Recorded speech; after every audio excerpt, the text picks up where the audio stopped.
Straight पर Iran ने America को दो टूक चेतावनी दे दी है।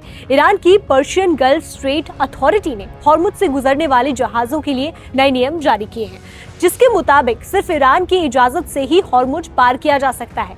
हॉर्मुज में नियमों का उल्लंघन करने वाले जहाजों को ब्लैकलिस्ट किया जाएगा। ब्लैकलिस्ट होने के बाद भी ये जहाज आते हैं तो जुर्माना लगाया जाएगा या फिर सामान समेत इन्हें जब्त भी किया जा सकता है। माल भेजने वाली कंपनियों को जहाज किराए पर लेने से पहले उन जहाजों की लिस्ट चेक करने की सलाह दी गई है जिन्हें ईरान ने ब्लैकलिस्ट किया हुआ है। ब्लैकलिस्ट जहाजों से सामान नहीं भेजने की चेतावनी दी है। सिर्फ इतना ही नहीं, नियमों के मुताबिक ब्लैक लिस्टेड जहाजों से शिप टू शिप ट्रांसफर करने वाले जहाजों को भी ब्लैकलिस्ट किया जाएगा। दरअसल ईरान में महंगाई के पिछले सारे रिकॉर्ड टूट चुके हैं। दवाएं, बुनियादी भोजन की महंगाई दर 135 से 165% के आंकड़े को पार कर गई है।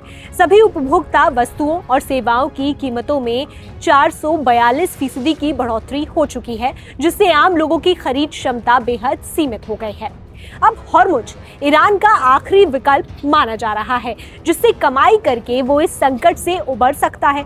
लेकिन हॉर्मुज से शुल्क वसूली के जरिए मुश्तबा का प्लान सिर्फ अपनी अर्थव्यवस्था को बचाना नहीं है, बल्कि अमेरिकी प्रतिबंधों के जाल में उसी को फंसाना भी है। इसका इशारा मोहम्मद कालिबाफ ने एक पोस्ट में किया।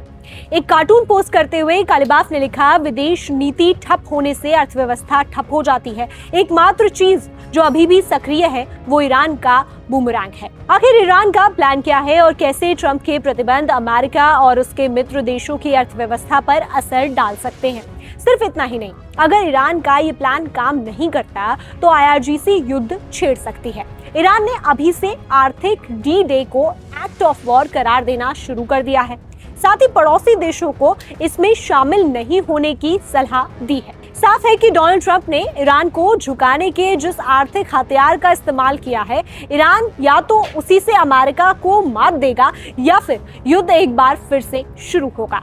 ईरान में आर्थिक संकट बढ़ रहा है और अब आमदनी और स्थायी जरिया हॉर्मुज को बनाने के लिए उन शिपिंग कंपनियों पर भी दबाव बढ़ा रहा है जिनके जहाज यहां से गुजरते हैं। इजराइल ने दावा किया है कि आर्थिक तौर पर ईरान टूट चुका है। हॉर्मुज ही उसके पास एक ऐसा विकल्प है जिससे वो डॉलर कमा सकता है। इसीलिए वो शिपिंग कंपनियों और अरब पर दबाव बना रहा है ताकि वो हर साल अरबों डॉलर कमा सके। इसके लिए ईरान ने चेतावनी भी जारी कर दी है। शिपिंग कंपनियों को कहा गया है कि नियम नहीं मानने पर जहाजों को बंधक बना लिया जाएगा।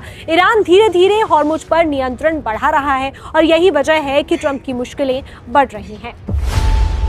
खबरों की रणभूमि में यहाँ शोर नहीं सोच लड़ती, जहां शब्द नहीं फैक्ट्स वार करते हैं और हर सवाल खोलता है सच की नई परत।